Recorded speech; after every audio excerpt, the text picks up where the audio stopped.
नमस्ते, जय श्री राम। दोस्तों, रोज़ की तरह आज फिर मैं आपको गीता पाठ करूँगा और गीता पाठ के साथ उनका अर्थ भी करता जाऊँगा।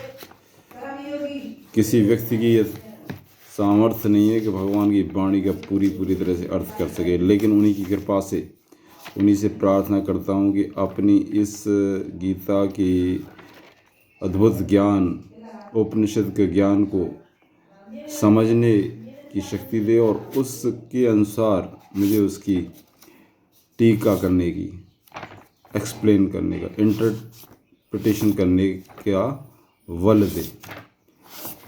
कल हम चल रहे थे 6वें अध्याय पर।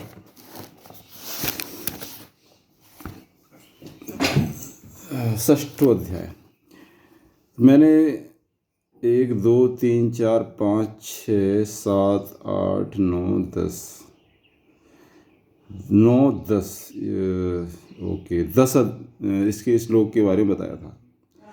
अब मैंने बताया था क्या जो सन्यासी होता है, जो गृहस्थ होता है, वो सन्यासी जैसा ही जीवन व्यतीत कर सकता है। बस उसको अपनी भावना बदलनी है।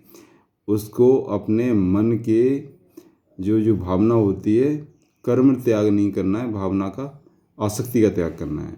ये इसमें बात आता है। अब उसके आगे अब ये प्रश्न उठता है कि हम उस तरह की योग्यता, उस तरह की जो लक्षण बताए हैं योगी के, सन्यासी के, वो हम घर में रहकर कैसे प्राप्त करें, या फिर घर में रहकर या दूसरी जगह, यानी हम साधना कैसे करें। भगवान ने साधना का एक बहुत अच्छा बताया हमें। शुचौ देशे प्रतिष्ठाप्य स्थिरम आसनम आत्मनः नात उच्छ्रितम नाति नीचम चैलाजिन कुशोत्तरम। उन्होंने कहा पवित्र शुचौ देशे, पवित्र स्थान में। देश मान होता है कोई स्थान का मतलब जरूरी है कोई देश का। पवित्र बिल्कुल पाक साफ हो, गंदगी ना हो, और कोई इस तरह का जहाँ पर कोई ऐसी नेगेटिव एनर्जी ना हो, उस जगह में प्रतिष्ठाप, उस जगह को प्रतिष्ठित कीजिए। वहाँ पर एक स्थान बनाइए, उसमें स्थिर आसन में हो करके बैठिए। अपने आप को स्थिर आसन में, जैसे कि आप सुखासन में बैठिए या पद्मासन में बैठिए। ना अति उच्छ्रितम, ना तो बहुत ऊंचा होना चाहिए कि आप बहुत ऊंची बड़ी एक विशाल चबूतरा बना लें या वेदी बना लें, उस पर बैठ जाएं। या ना अति नीचम, ना बहुत नीचे की ज़मीन के नीचे गड्ढा खोद के बैठ जाओ। चैला जिन कुशोत्तरम, और उस पर क्या कीजिए, देखिए इसमें कहा है चैला जिन कुशोत्तरम। अब आपको बताएं चैल क्या होता है। मृगछाला और वस्त्र और कुशा, यानी पहले आप क्या रखिए, मृगछाला, फिर उस पर कुशा रखिए, और फिर उस पर वस्त्र रखिए। चैला जिन कुशोत्तरम, या कैसी रखो। इससे क्या होगा, जो पृथ्वी की जो ग्रेविटेशनल पावर है ना, वो आपको टच नहीं करेगी। तो आपके अंदर जो पॉजिटिव एनर्जी पैदा हो रही है वो पृथ्वी में नहीं जाएगी। जैसे हम कहते हैं कोई चीज़ अर्थ करंट आया, अर्थ हो गया, यानी वापस, तो वो आपके बॉडी में ही रहेगा। क्योंकि जब साधना करेगा तो उससे पॉजिटिव एनर्जी पैदा होगी, ऊर्जा पैदा होगी। वो ऊर्जा वेस्ट हो जाएगी। अगर आप वस्त्र पे बैठ के करते हैं या ऐसी जगह लकड़ी पर बैठ के, पत्थर बैठ के आप साधना करते हैं, तो वो उसका उतना फल नहीं मिलेगा। और अगर इसमें इसलिए भगवान ने कहा ना अति उच्च, ना तो बहुत नीचा होना चाहिए ना ऊंचा, उसमें मृगछाला, कुशा और वस्त्र तीनों। तब ये जैसे जो कुशा है, ये भी बहुत पवित्र मानी जाती है, ठीक है। और कुशा के बाद आप वस्त्र कुछ भी रेशमी वस्त्र ले लीजिए या कंबल ले लीजिए। और तीसरा वस्त्र मिलना है, मृगछाला मिलना मुश्किल है। चलो मृगछाला ना हो तो कम से कम कुशा हो, कुशा नहीं हो तो आपका कोई ऐसा ऊनी वस्त्र होना चाहिए, सूती वस्त्र नहीं। वहाँ बैठ कर क्या, तत्र एकाग्रम मनः कृत्वा यत् चित्तेन्द्रिय अक्रियः उपविश्यासने युञ्ज्याद्योगम आत्मविशुद्धि। वहाँ एकाग्र मन करके यह चित्त इंद्रिय क्रिया, यानी चित्त और इंद्रियों को बिल्कुल निष्क्रिय करना है, यानी चित्त को कहीं पर नहीं डुलाना है, कहीं पर नहीं जाने देना है मन को, और इंद्रियों को बिल्कुल निष्क्रिय कर देना। आपकी आँख कहीं नहीं जाए, कान से कुछ ना सुने। जितने आँख, कान, त्वचा, हाथ, पैर, जो भी 5 वाक ज्ञानेंद्रियाँ और 5 कर्मेंद्रियाँ, इनको रोकना है, इनको निष्क्रिय करके। उपविश्यास ने, वहाँ पर बैठ जाइए। युंज उद्योगम आत्मविशुद्धि, अपनी आत्मविशुद्धि, आत्मा की शुद्धि के लिए, आत्मशुद्धि के लिए उद्योग कीजिए, परिश्रम। यानी पहले आप अपने अंदर के जितने विचार, नेगेटिव विचार हैं, उनको हटा करके अपने अंदर को पवित्र कीजिए। यानी पहला स्टेप है ये, क्योंकि आपके अंदर जितनी गंदगी भरी है, अगर आप उसको विशुद्ध नहीं करेंगे तो आगे बढ़ना मुश्किल है। फिर कैसे बैठना है? समम काय शिरोग्रीवम धारयन अचलम स्थिरा संप्रेक्ष नासिकाग्रम स्वम दिशश्चा अन अवलोकयन। समम काय शिरोग्रीवम, यानी आपकी जो काया है, अपना शरीर है, वो समान रूप से होना चाहिए, यानी टेढ़ा मेढ़ा नहीं। सिर और ग्रीवा यानी एक सीधे होना चाहिए। ग्रीवा यानी गर्दन बिल्कुल सीधी होना चाहिए, सिर को सीधा होना चाहिए, और काया यानी आपकी रीढ़ की हड्डी बिल्कुल सीधी होना चाहिए। धारियन अचलम, और अचल बैठ के बिल्कुल हिलना नहीं है, स्थिर बैठना है। संप्रेक्ष नासिकाग्रम, और नासिकाग्र यानी नाक के अग्रभाग को देखना है। स्वम, और किसी अन्य दिशा में नहीं देखना है, नासिका के अग्रभाग में देखना है। प्रशांत आत्मा विगत भीर ब्रह्मचारी व्रते स्थिता मना संयम मच्चितो युक्त आसीत मत्परा। इस तरह से प्रशांत आत्मा यानी बहुत प्रशांत होगा, गंभीर, अंदर बाहर बिल्कुल मन न डोले। प्रशांत यानी शांत का भी, शांति से भी बढ़कर होता है प्रशांत। जो शांत है लेकिन प्रशांत उससे भी बढ़कर होता है। यानी मन में भी शांत वो होता है जो वाणी से ना बोले, प्रशांत वो होता है जो मन वाणी दोनों को चुप कर दे। मन का भी जो इधर उधर भटकना है, मन का जो विचलन है, उसको भी हमें रोकना है।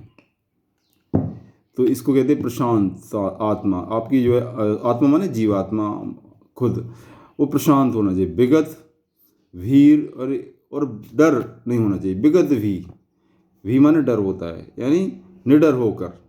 ये नहीं कि आपको जब आप ध्यान कर लें तो ऐसा लगे कोई बिच्छू ना काट ले, कोई सांप ना आ जाए, कोई कुत्ता ना आ जाए, कोई वो डर हो गया। तो आपको बिल्कुल विगत भी, डर रहित होना चाहिए, निडर होना कर आपको ब्रह्मचारी व्रत, और ब्रह्मचारी के व्रत में रहना, यानी आपका जो मन है बिल्कुल पवित्र होना चाहिए, ब्रह्मचारी व्रत में स्थित होना चाहिए।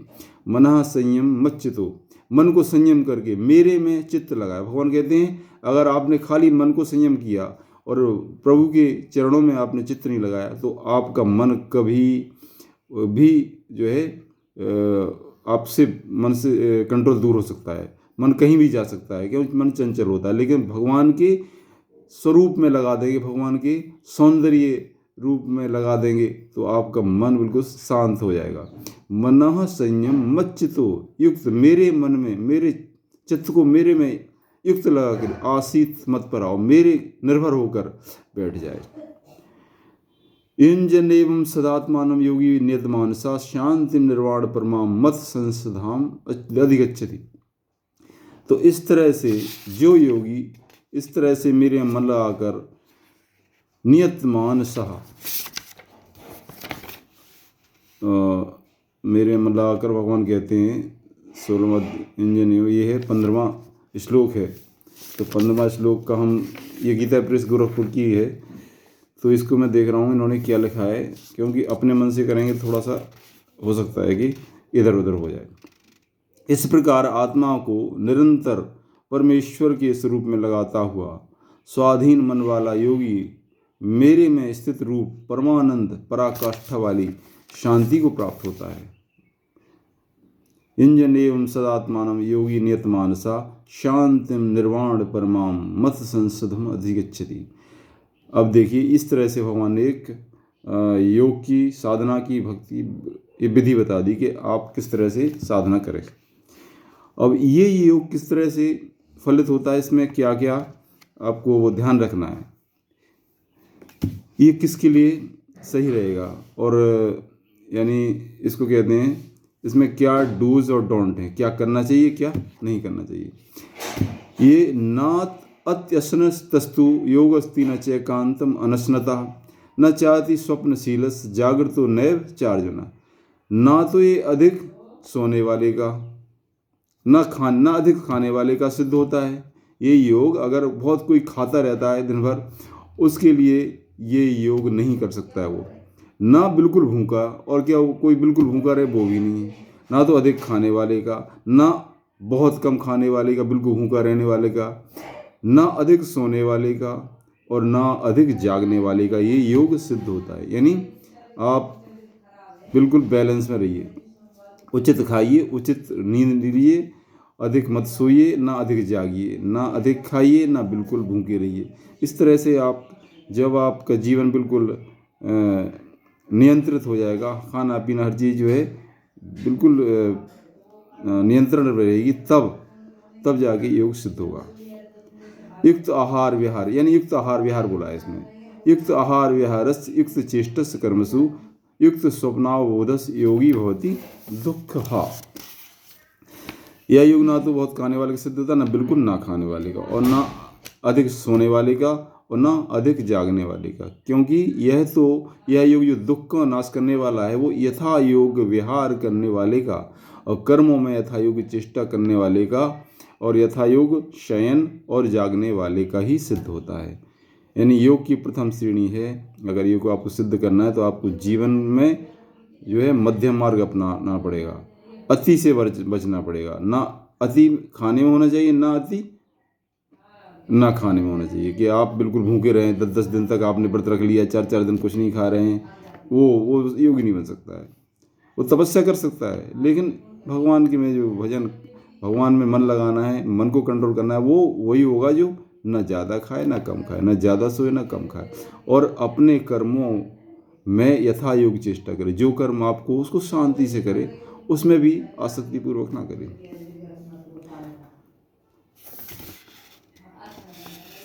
तो इसके आज मैं इतना ही, क्योंकि टाइम इतना ही रहता है, तो मैं देखता हूँ आप एक गीता के अनुसार आपका जीवन देखिए, एक एक श्लोक, एक एक वर्ड कीमती है, एक एक शब्द कीमती है इसमें, और आपके पूरे जीवन को एक कायाकल्प बदल सकता है। इसमें मोती बिखरे पड़े हैं, बस इस सागर है, इस सागर में डुबकी लगाइए, आपको ज्ञान के मोती मिलेंगे, आपको कर्म के मोती मिलेंगे, आपको अपने जीवन को सुखी बनाने के, सफल बनाने के इसमें बहुत मंत्र हैं। मंत्र का मतलब इसमें बड़ी ऐसी अच्छी बातें हैं कि इनको आप फॉलो करके अपने जीवन को सुखी संपन्न बना सकते हैं, और भगवान के प्रिय बन सकते हैं, और संसार को एक बेहतर और एक बेटर संसार बना सकते हैं, और दूसरे लोगों को भी आप बहुत अच्छा कर सकते हैं। तो मुझे आशा है कि ये वीडियो भी आपको पसंद आएगा। इसको प्लीज़ लाइक कीजिए, शेयर कीजिए, और सब्सक्राइब जरूर कर दीजिए, क्योंकि जितना आप लाइक करेंगे इसकी रीच बढ़ती जाएगी, और ये संदेश अधिक से अधिक लोगों को पहुंचाइए। मेरा एक छोटा सा प्रयास